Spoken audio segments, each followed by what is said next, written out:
Hier geht's um kleine Kunstwerke in großer Landschaft. Bemalte Kiesel auf Wanderschaft. Wenn man von hier kommt, sieht man ihn ja nicht so leicht. Weil wenn man hier so sitzt, dann denkt man, hey, was ist denn das Buntes da? Man kommt immer mal wieder an eine Stelle, wo man sagt, da wäre ich sonst jetzt nicht hingelaufen. Es geht um liebe Grüße für stolze Finder. Die Menschen so ein kleines Lächeln ins Gesicht zaubern, finde ich halt sehr schön. Und es geht um eine Community. Dass das so groß wird, da haben wir nicht mit gerechnet. Wandersteine begeistern Tausende.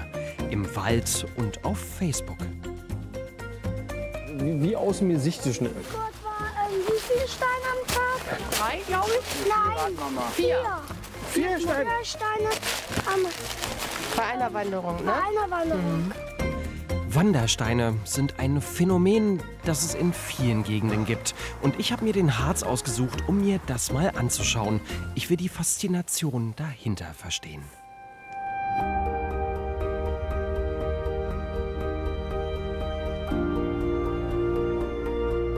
Ist das nicht schön hier? Das hier, das ist das Bodetal. Allerdings nicht der ganz überlaufene Teil des Bodetals vorne in Thale,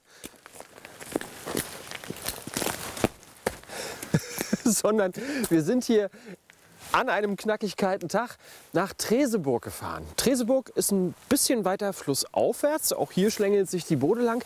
Total schön, total idyllisch, aber ein bisschen ruhiger. Und hier sind wir heute unterwegs, um kleine Kunstwerke zu suchen, die Leute im Wald ausgelegt haben. Sogenannte Wandersteine. Sie zu bemalen, sie zu verstecken und vor allen Dingen auch sie zu finden. Das ist ein ganz großer Spaß für Familien. Spaß, der bei jedem Wetter geht. Und wir gucken uns das heute an. Ich bin Tom und das hier ist Hinreisend, die Wanderstein-Edition. Ich bin natürlich nicht allein unterwegs für Hinreisend. Mit dabei habe ich mein Kamerateam Danny und Alex. Wir sind super vorbereitet. Wir haben an alles gedacht. Sogar ein Steinmalset haben wir dabei. Vergessen haben wir allerdings einen Eiskratzer. Gut, dann muss eben der Karton mit dem Steinmalset herhalten. Das funktioniert auch. Und dann geht's auch schon los. Und zwar nach Treseburg. Das ist ein Ortsteil von Thale im Harz.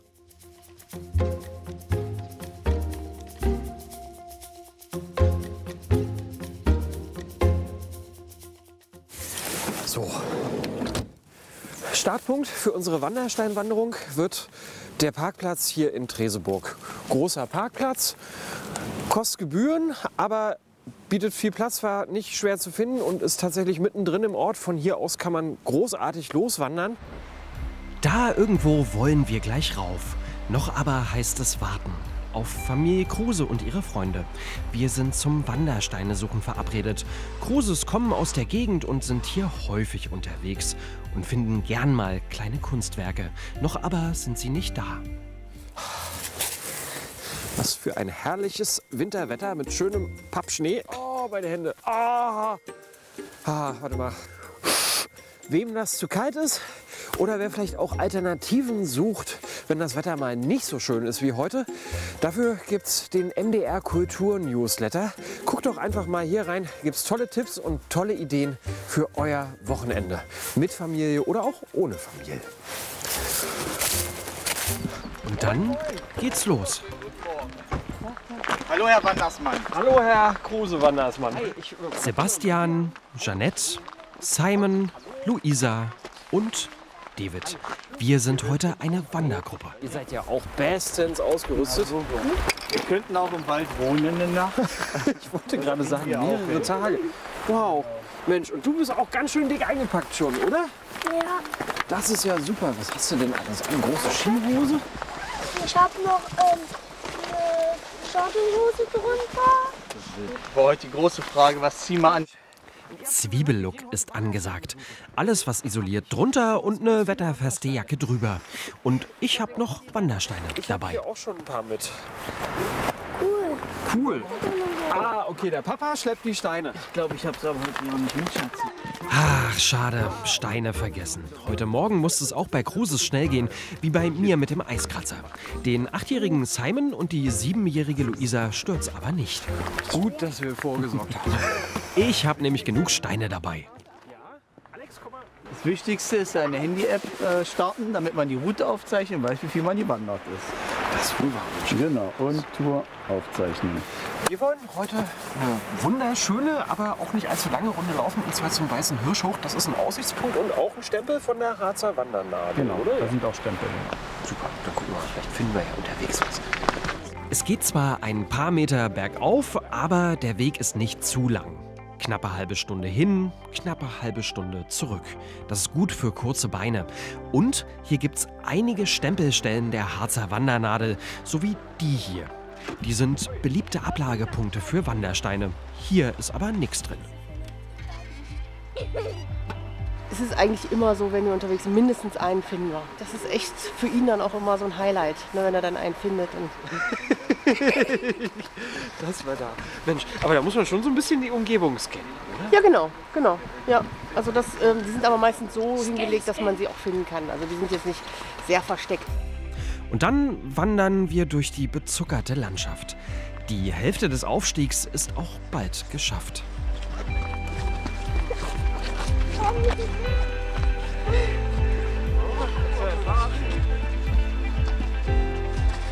Und dann geht schon die Pumpe. Euch auch? Ja. Aber das ist gut, dann ist euch noch kalt. Wir sind aber nicht nur zum Wandern hier, sondern auch zum Suchen.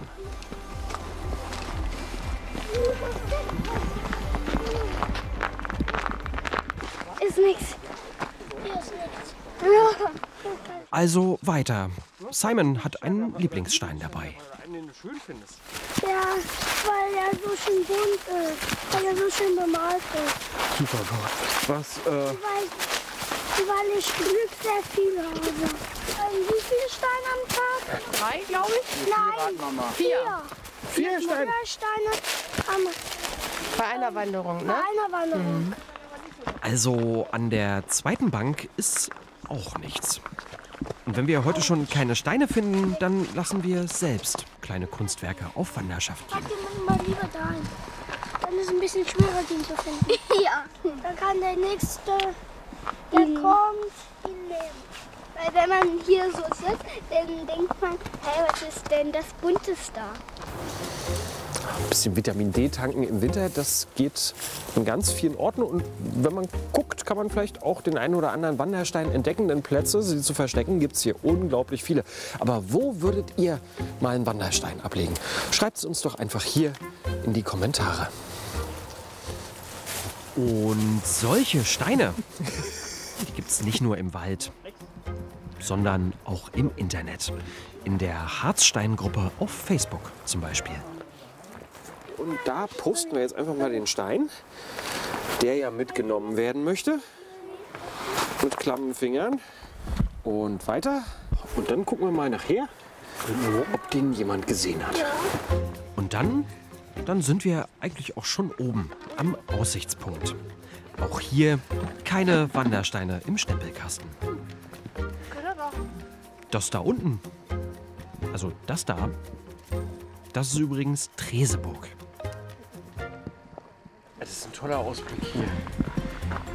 Da lohnt sich der Aufstieg doch, oder? Das ist der Brocken. Das stimmt. Oh, wir haben aber eine tolle Brockensicht heute.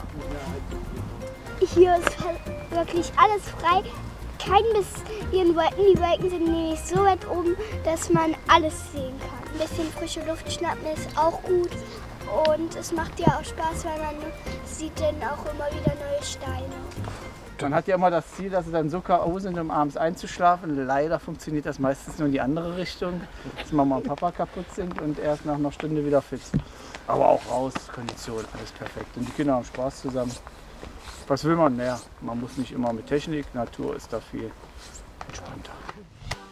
Bewegung an frischer Luft macht jedenfalls hungrig. Also wir haben immer ein bisschen was dabei, weil wenn die Kinder mittendrin Hunger kriegen. Es gibt immer mal schon Gaststätten, Imbisse, aber es werden leider auch immer weniger. Und nicht überall, wo du hingehst, das ist ja nur in den großen Standorten hier oben. Das ist ja keine Gaststätten. Das macht eigentlich auch Spaß, wenn du dein eigenes mit hast. Essen. Wie in der Schule. In der Schule ist es immer so, die Jungs sagen immer, ich freue mich auf Frühstückspause, Mittag und Pause. Auf die Stunden gar nicht. Das Schöne an Wandersteinen jedenfalls, jeder kann einfach selbst zum Künstler werden. Wollen wir jetzt einen Stein haben? Hast du Lust? Ja, Oh, mal gucken, dann können wir vielleicht hier einen. kann gut mal. Die Kinder, die können das, aber ich kann das nicht. Ich kann mich jedenfalls nicht daran erinnern, das jemals gemacht zu haben. Deshalb habe ich mir in Vorbereitung auf die Wandertour von waschechten Wanderstein-Künstlern zeigen lassen, wie aus grauen Kieseln Kunstwerke werden. Und zwar auf dem idyllischen Schloss in Hohenerxleben bei Staßfurt. Es gibt hier ein Hotel, ein Restaurant. Das Schloss, das ist Kulturstätte für Theater und Musik und für große und kleine Künstler und für komische Vögel im Schlosspark. Und ich will mir hier heute irgendwo Tipps holen für schöne Wandersteine. Wir folgen ja der Spur der Steine gewissermaßen und hier ist einer. Ein Wanderstein. Sonne für deinen Tag, also für meinen Tag. Da kriegt man gleich noch bessere Laune und ich glaube, ich bin hier auf dem richtigen Weg. Zu Künstlerin Janette Zieger. Da kommen die komischen Vögel her. Hallo, hier wohnen die komischen Vögel. Hallo Janette. Grüß dich. Hier in der Werkstatt trifft sich eine Kunst-AG. Ich bringe euch Besuch mit. Ich sehe Steine. Hier bin ich, glaube ich, richtig. Ja. Wenn ich so einen Stein bemalen möchte, worauf muss ich denn da achten? Die müssen glatt sein. Und wenn wir die selber irgendwo gefunden haben, überall mal so, ne, dann ist es auch wichtig, dass wir die Steine als allererstes waschen, ne, wegen dem Hundepipi und so weiter. Das wollen wir ja nicht. Und dann werden die, wenn die sauber sind, wieder schön trocken getupft. Und dann kann man sich überlegen, was man draus macht. Mensch, darf ich mir einen aussuchen? Ja, bitte. Dann gucken wir doch glatt mal. Es gehen natürlich auch ganz normale Schottersteine, wenn die schön glatt sind. Ah, ja. Kann man die auch schön bemalen. Ja? Was nicht gut geht, sind solche Sachen, die sehr unförmig sind, die Rillen haben, die Sprünge haben. Und was auch nicht gut geht, sind weiße Steine. Da ist so viel Quarz drin, so habe ich mir mal sagen lassen. Und da hält auch die Farbe nicht gut drauf. Schöne, das sind natürlich die schönsten, die es geben könnte. Der sieht eigentlich ganz nett aus. Ich nehme mir den mal mit, mal gucken, was mir einfällt. Guck mal, die Ähnlichkeit. Oder diese. Genau, du machst jetzt ein Selbstporträt und schreibst drunter gute Laune und dann schenkst du mir den. Das wünsche ich mir. Das machen wir genau so.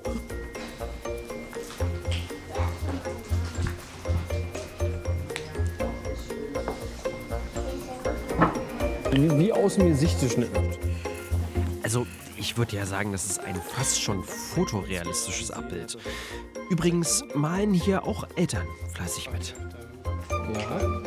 Immer mal wieder, wenn mir was einfällt, wenn ich eine Idee habe, dann male ich das halt gerne auf dem Stein.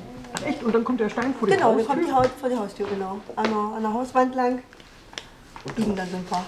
Die Menschen so ein kleines Lächeln ins Gesicht zaubern, finde ich halt sehr schön.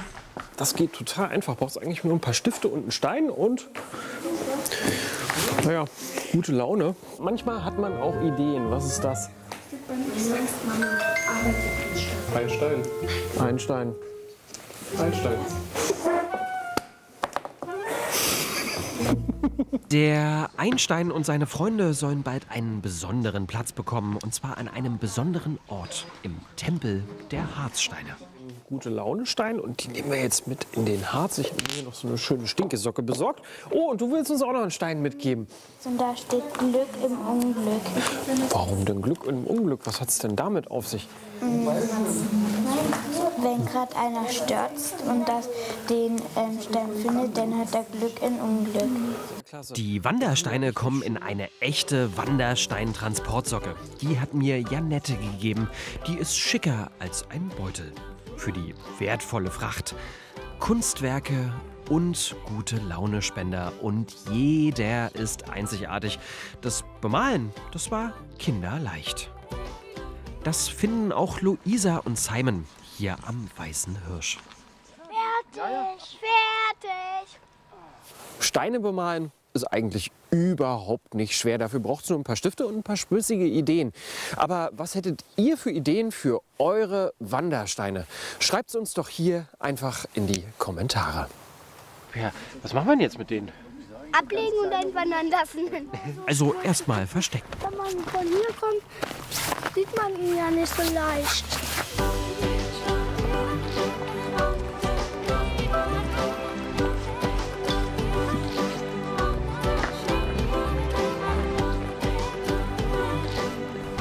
Jetzt kommen wir hier wieder runter an die Bank, wo wir vorhin den Stein abgelegt haben. Und jetzt ist hier...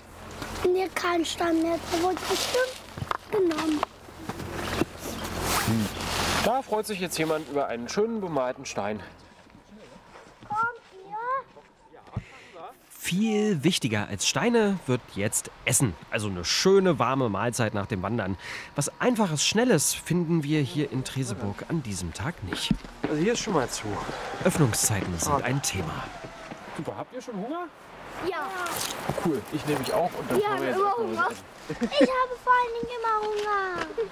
In jeder einzelnen Sekunde. Man hat sich, glaube ich, daran gewöhnt, dass man nicht immer mehr was findet. Wir haben gerade schon mal geguckt und noch eine Alternative gefunden. Wie hieß das? Wir hören Vorschlag zum Stemberghaus, das ist nicht weit weg. Da ist rustikal, da ist eine wunderschöne Atmosphäre. Es gibt auch noch einen Stempelkasten für die Kinder. Und da kann man viel aus Kettensägen geschnitztes sich angucken. Da kehren wir gerne ein, das passt. Genug gewandert. 1,5, 2 Stunden sind wir an diesem Tag unterwegs. Genau die richtige Streckenlänge für Wandersteinsucher mit kurzen Beinen an kalten Tagen. Und in der Köhlerei gibt's viel zu entdecken. Wo denn hin? Nach Afrika. Das ist ein bisschen weit. Hunger. Hunger. Wir essen erstmal. Ja, okay, sind wir satt. Und für uns wird's jetzt Zeit. Wir essen noch fix mit und verabschieden uns. Bevor wir weiterfahren, checke ich aber noch mal, wie viele Likes unser Stein innerhalb der letzten Stunde bekommen hat. Mensch, und das gefällt schon 17 Leuten. Das ist eine ganze Menge. Vielleicht hat ihn ja auch schon jemand gefunden. Und jetzt geht's noch ein paar Kilometer weiter, und zwar nach Niedersachsen, nach Bad Grund. Da sind nämlich die Harzsteine gewissermaßen zu Hause. Und wo, das gucken wir uns jetzt gleich an. In Bad Grund soll es ein Pavillon für Wandersteine geben. Und hier wohnt auch Caro Mehlhorn. Sie ist eine der Ideengeberinnen für die Harzsteingruppe auf Facebook. Ich will wissen, warum die kleinen Steine so viele Menschen faszinieren. Einige 10.000 immerhin. Aber wir verfahren uns erstmal. Danny, wo fährst du denn hin? Tja, ich weiß es nicht. Ich fahre einfach im Kreis, bis wir was gefunden haben. So lernen wir aber Bad Grund kennen. Den Weltwald, den Hübichenstein oder die historische Altstadt.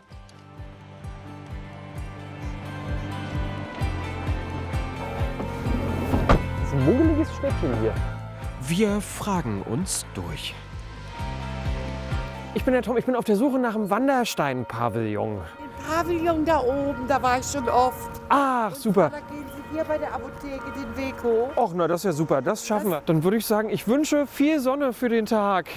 Ist das für mich? Mhm. Oh, das ist aber schön. Und das, was gerade passiert ist, das ist das Schöne an den Wandersteinen. Das ist ein ganz lieber, netter Gruß und der erfreut die Herzen des Gegenübers. Das kann man echt mal machen. Also einfach immer so einen Stein in der Tasche haben. Ja, na dann wissen wir jetzt auch, wo es lang geht. Ist das nicht schön hier? Das hier unten ist Bad Grund und das sieht ja eigentlich so ein bisschen aus wie gemalt, wie ein Herbstgemälde mit dem Nebel. Und hier habe ich jetzt ein Date mit Caro und Jan. Schönen guten Tag, wir sind verabredet, oder? Ja. Ich bin Tom, hi. Caro, hallo. Hallo. Ja, hi. Hallo Jan. Ja, hier soll er irgendwo sein, der Wanderstein-Pavillon. Ja, genau. Ein Stückchen den Weg hier runter und dann ist er da schon. Super. Ich habe ganz viele Wandersteine mit und ich habe gehört, wir kleben heute noch ein paar dazu, denn Wandersteine, die wohnen in Bad Grund. Caro, wir kennen uns ja quasi aus dem Internet. Ich bin vor ein paar Wochen der Harzsteingruppe beigetreten. Denkt man erstmal, ist vielleicht ein kleiner Kreis an engagierten Steinmalern, ist aber eine Riesengruppe mit Knapp 30.000 momentan. Knapp 30.000. Genau. Irre. Ja, und dass das so groß wird, da haben wir nicht mit gerechnet. Wenn du wandern gehst im Harz, suchst du oder wanderst du? Ich wandere, ich finde auch eher selten Steine tatsächlich. Alle Leute finden immer Steine, nur ich nicht, habe ich den Eindruck. Aber man guckt schon auch mal so an den Stellen. Die Wanderstein-Findegarantie, die gibt es nicht. Die gibt es nicht und das macht es ja auch spannend. Es gibt tatsächlich so den Anlaufpunkt für Harzsteinsammler. Da hängen welche, aber die darf man nicht mitnehmen. Das wird nicht so gern gesehen. Und dann sind wir auch schon da am Harzstein-Pavillon. Das Ziel soll sein, dass dieser ganze Pavillon irgendwann mit Harzstein voll ist. Jeder kann hier Steine anbringen. Richtig coole Konzepte. Guck mal, hier ist eine Melone, an der man sich garantiert die Zähne ausbeißt. Ja, ich glaube, es geht doch darum, wo du meinst, wo dein Steinchen den guten Platz findet zwischen den anderen bunten Steinen. Für meinen Einstein habe ich schon einen Platz. Und zwar hier am Albert Einstein-Stein. Perfekt. Übrigens, Kaugummi geht auch, habe ich gehört. Einstein, Einstein-Stein. Alle Harzsteine. So geht das nämlich hier. Dass man das sprichwörtliche Glück am Wegesrand findet und einfach mitnehmen kann für die Hosentasche, das hätte ich nie gedacht. Was für ein tolles Hobby sind eigentlich Wandersteine. Sie zu bemalen, das geht auch drinnen bei schlechtem Wetter und mit ganz einfachen Mitteln. Sie auszulegen ist eine wahre Freude und sie zu finden erst recht. Wandersteine, Steinwandern ist ein Hobby für die ganze Familie. Das kann man auch bei schlechtem Wetter machen. Falls ihr Lust habt auf noch mehr Hinreisen, auf noch mehr tolle Ideen, tolle Ausflugstipps, vielleicht auch für den Harz, dann guckt doch einfach mal hier rein. Da war ich auf Instagram-Tour im Bodetal. Ganz tolle Gegend. Oder auch hier die Survival-Tour. Die ist echt zu empfehlen, gerade wenn das Wetter so wie jetzt nicht das Beste ist. Da lernt man nämlich, wie man klarkommt mit kalten Temperaturen.